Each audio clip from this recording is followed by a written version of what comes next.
ओवीज kitchen या recipe चॅनलमध्ये तुमचे स्वागत आहे। तर आज आपण ना उन्हाळा स्पेशल एक छान अशी रेसिपी पाहणार आहोत। रेसिपी खूप जास्त सोपी आहे आणि तितकीच जास्त पौष्टिक सुद्धा आहे।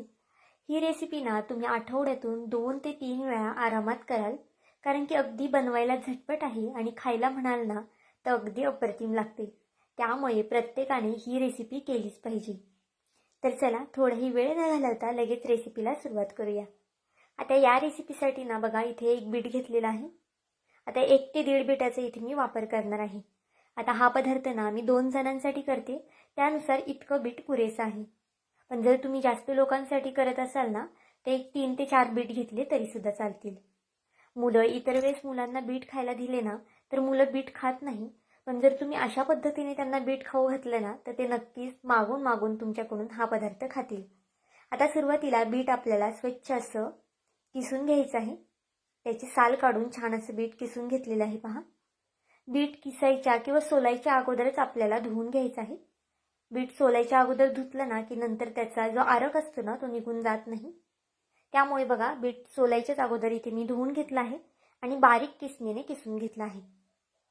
तुम्ही नुसतं चिरून सुद्धा बीट इथे घालू शकता, पण जर छान अशा पद्धतीने बीट किसून घातलं ना की त्याचे तुकडे तुकडे वाटल्यानंतर राहत नाही। त्यामुळे बघा शक्यतो बीट किसूनच घाला।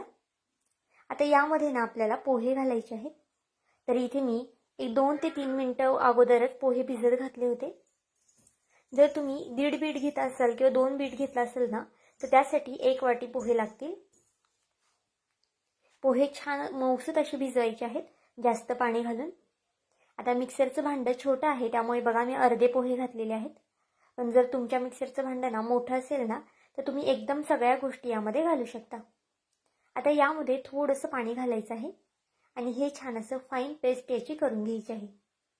पाहू शकता अगदी बारीक असं वाटून घेतलेलं आहे। जर बिटाचे इथे मी तुकडे केले असते ना तर यामध्ये बिटाचे तुकडे तुकडे सुद्धा राहिले असते, त्यामुळे शक्यतो बीट इथे किसून वापरायचं आहे। आता जे उरलेले पोहे आहेत आणि अजून बाकीचे जिन्नस आहे ना ते सुद्धा आपल्याला यामध्ये आता घालायचं आहे। इथे बघा मी 1 वाटी बारीक रवा घेतलेला आहे। जितके पोहे घ्याल ना तितकाच तुम्हाला इथे रवा घ्यायचा आहे। बघा बारीक जर रवा नसेल ना तुमच्याकडे तर तुम्ही जाड रव्याचा सुद्धा वापर करू शकता। आता भांडं लहान असल्यामुळे इथे मी अर्धा रवा घातला आहे आणि 1 मोठा चमचा दही घातलेला आहे। आता हे सगळं आपल्याला पुन्हा वाटून घ्यायचं आहे आणि जो बाकीचा उरलेला रवा होता ना तो सुद्धा इथे मी वाटून घेतला होता। पाहू शकता आपलं बॅटर जे आहे ना ते किती जास्त छान असं कलरफुल झालेलं आहे। अगदी मस्त असा रंग आलेला आहे बॅटरला। आता हे बॅटर अगदी छान असं हलवून घेऊया। तुम्ही इथे पाहू शकता बॅटरची जी कन्सिस्टन्सी आहे ना ती खूप जास्त पातळ सुद्धा नाही आणि खूप जास्त घट्ट सुद्धा नाही। आता यामध्ये भरपूर अशी कोथिंबीर घालायची आहे। खरं तर कोथिंबीरमुळे ना या पदार्थाला अजून जास्त छान अशी टेस्ट येते, त्यामुळे कोथिंबीर घालताना मात्र चिंगूपणा करू नका। चवीनुसार मीठ घालून घेतलेलं आहे आणि हे बॅटर आपल्याला छान असं हलवून घ्यायचं आहे। पाहू शकता अगदी छान असा रंग आलेला आहे बॅटरला। तुमच्याकडे जर गाजर वगैरे असेल ना तर ते सुद्धा तुम्ही यामध्ये किसून घालू शकता। इथे मी थोडंसं मला घट्ट वाटत होतं त्यामुळे अगदी थोडंसं बघा पाणी घातलं होतं आणि अगदी या पद्धतीची कन्सिस्टन्सी आपली झालेली आहे।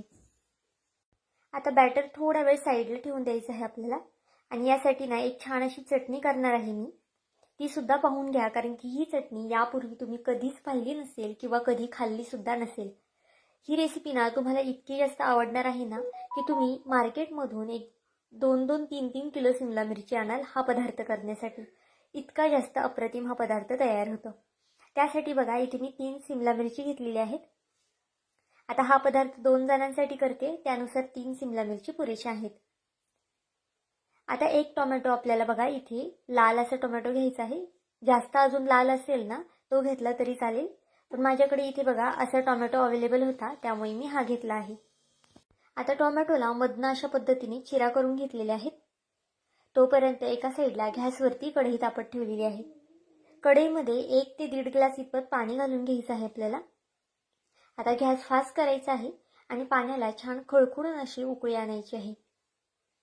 इथे पाहू शकता पाण्याला छान अशी खळखळून उकळी आलेली आहे। आता शिमला मिरची या पाण्यामध्ये टाकायच्या अगोदर स्वच्छ अशा धुवून घ्यायच्या आहेत आपल्याला आणि नंतर यामध्ये आपल्या ज्या शिमला मिरच्या आपण घेतल्या होत्या ना त्या सगळ्या टाकून द्यायच्या आहेत. आपण जो बीटाचा पदार्थ करतोय ना त्यासोबत ही रेसिपी नक्की करा, कारण की खूप जास्त अप्रतिम लागते.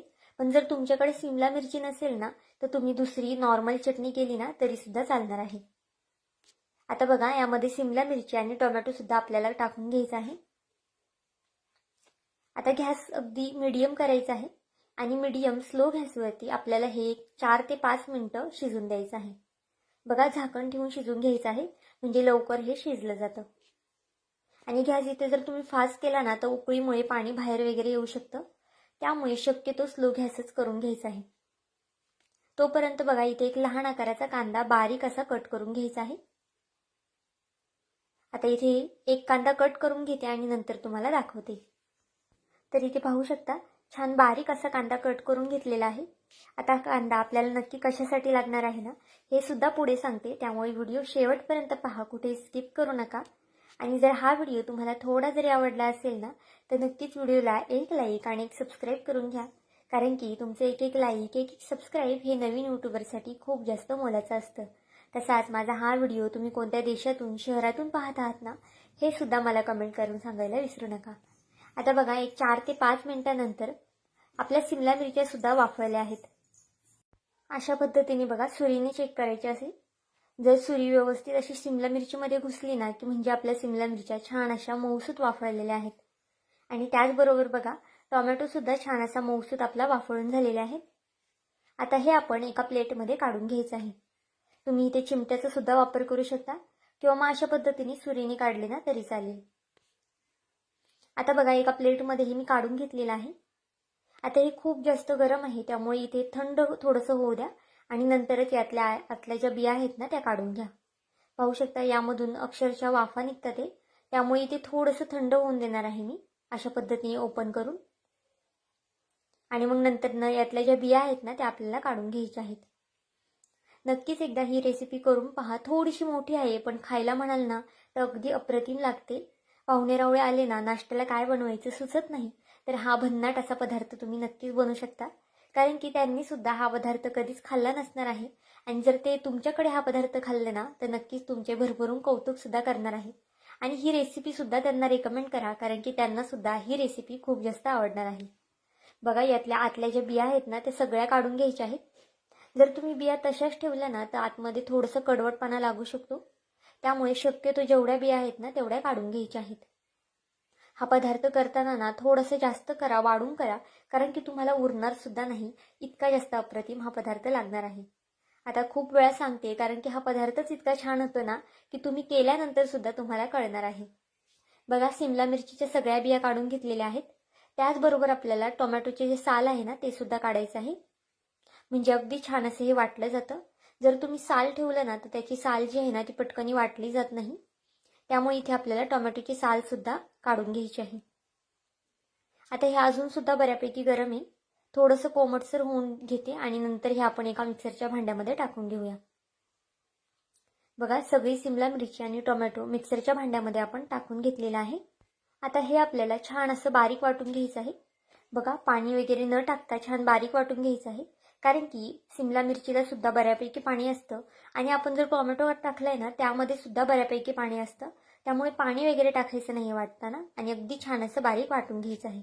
थोडंफार जाडसर राहिलं तरी सुद्धा चालेल. आता एका गॅसवरती कढई तापत ठेवली आहे. कढईमध्ये 2 पळ्या इतपत तेल घालून घ्यायचं आहे. तेल तापलं की त्यामध्ये 1 चमचा मोहरी, 1 चमचा जिरं घालायचं आहे. त्याचबरोबर 1 चमचा पांढरे तीळ घालायचे आहेत. पांढरे तिळामुळे ना या रेसिपीला अजून जास्त छान टेस्ट येते, त्यामुळे असेल तर आवर्जून घाला. लसूण घातला आहे भरपूर असं चिरून, तुम्ही इथे लसूण ठेचून सुद्धा घालू शकता, पण चिरून घातला ना म्हणजे मग दाताखाली वगैरे येत नाही आणि छान असा तो एक जीव होतो यामध्ये. आता हे छान असं तेलावरती परतून घ्यायचं आहे फोडणी. आता यामध्ये आपल्याला बारीक चिरून घेतलेली कोथिंबीर घालायची आहे. अशा पद्धतीने फोडणीला कोथिंबीर घातली ना त्या कोथिंबीरची जी टेस्ट आहे ना ती खूप जास्त छान लागते. आता जो कट करून घेतलेला कांदा होता ना तो यामध्ये आपण घालून घेऊया आणि कांदा सुद्धा फास्ट गॅसवरती छान असा परतून घ्यायचा आहे. पाहू शकता गॅस फास्ट केलेला आहे आणि छान असा हा कांदा परतून घेणार आहे मी. ह्या फोडणीचा जो वास आहे ना अगदी खमंग आणि छान असा वास येतो या फोडणीचा. पाहू शकता कांदा थोडासा परतत आलेला आहे. खूप जास्त सुद्धा गोल्डन असा आपल्याला कांदा करायचा नाही, इतकाच कांदा आपल्याला परतून घ्यायचा आहे. आता यामध्ये अगदी बेसिक मसाले घालायचे आहे. जास्तीचे कोणतेही मसाले यामध्ये आपण वापरलेले नाहीत. अर्धा चमचा हळद घातलेली आहे. 1 ते 1.5 चमचा लाल तिखट घातलेला आहे. तिखट इथे तुम्ही तुमच्या आवडीनुसार कमी जास्त करू शकता. 1 ते 1.5 चमचा इथे मी जी आपली बेडगी मिरची असते ना ती घातलेली आहे. याने या चटणीला ना रंग खूप छान येतो, त्यामुळे आवर्जून घाला. 1 चमचा पावभाजी मसाला घातलेला आहे. आता हे छान असे मसाले तेलावरती परतून घ्यायचे आहेत. फक्त गॅस फास्ट जास्त करायचा नाही. जर तुम्ही खूप जास्त फास्ट गॅस केला ना तर मग मसाले खाली करपू शकतात. आता जी आपण सिमला मिरची आणि टोमॅटोची पेस्ट करून घेतली होती ना ती यामध्ये घालून घेऊया.